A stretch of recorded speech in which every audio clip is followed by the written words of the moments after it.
আসসালামু আলাইকুম দর্শকবৃন্দ, আশা করি আপনারা সবাই ভালো আছেন ও সুস্থ আছেন। আজকে আমি আপনাদেরকে সেই খাদেমের দ্বিতীয় পর্বটি বর্ণনা করব, যেটি হচ্ছে একটি সত্য ঘটনা। এবং সেই খাদেম ছিলেন একজন অন্ধ ব্যক্তি, যার কোনো কিছুই ছিল না, কিন্তু তার স্বপ্ন ছিল বিশাল। এবং সেজন্য সে প্রতি রাতে আল্লাহর কাছে তাহাজ্জুদে নামাজ পড়ে দোয়া করত যে আল্লাহ যেন তাকে একজন নেককার স্ত্রী দান করেন এবং অনেক ধন সম্পদের মালিক করে দেন। তো একদিন সত্যি সত্যি যখন আল্লাহ তার দোয়া কবুল করে নিলেন, তখন যার কাছে তিনি এই কাজ করতেন সেই ইমাম সাহেব এসে তাকে বললেন যে তুমি কি এমন কোনো দোয়া করেছিলে, তখন আমাকে বলো। তখন সে যখন দোয়াটি তাকে বললেন, উনি বললেন যে তোমার দোয়া তো কবুল হয়ে গিয়েছে এবং তুমি কাকে বিয়ে করতে চাও বলো। তখন ছেলেটি বলল যে এটা কি সম্ভব, আমি তো অন্ধ একজন মানুষ, আমাকে কে বিয়ে করবে। তখন ইমাম সাহেব বললেন যে তুমি বলো কাকে করতে চাও, তারপর তুমি দেখো।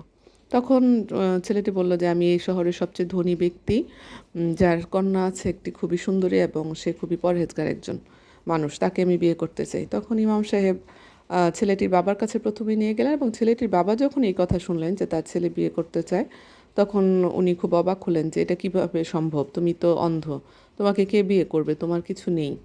তখন ইমাম সাহেব তাকে বুঝিয়ে সেই কন্যার বাড়িতে নিয়ে গেলেন এবং ধনী ব্যক্তিটির সাথে যখন দেখা করলেন, তখন ধনী ব্যক্তিটিকে ইমাম সাহেব বললেন যে আপনার কন্যার জন্য আমি একটি প্রস্তাব নিয়ে এসেছি। ধনী ব্যক্তি সঙ্গত কারণেই ভাবলেন যে খুব ভালো প্রস্তাব হবে এবং জিজ্ঞেস করলেন যে নিশ্চয়ই কোনো ভালো প্রস্তাব। তখন ইমাম সাহেব বললেন যে হয়তো প্রস্তাবটি আপনার কাছে পছন্দ নাও হতে পারে।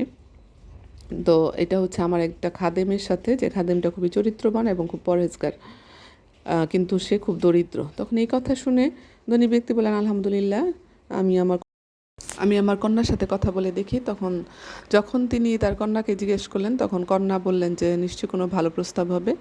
তখন তার বাবা বললেন যে যদি তুমি আখিরাত চাও তাহলে এই প্রস্তাবটি তোমার জন্য খুবই, কিন্তু যদি তুমি দুনিয়া চাও তাহলে এটি তোমার জন্য কোনো ভালো প্রস্তাব নয়, কারণ ছেলেটি অন্ধ হওয়ার পাশাপাশি খুব দরিদ্র। তখন তার মেয়ে বললেন যে বাবা, আমি আখিরাত চাই এবং যেহেতু ইমাম সাহেব প্রস্তাবটি এনেছেন নিশ্চয়ই কোনো ভালোর জন্যই হবে, তাই তুমি হ্যাঁ বলে দাও।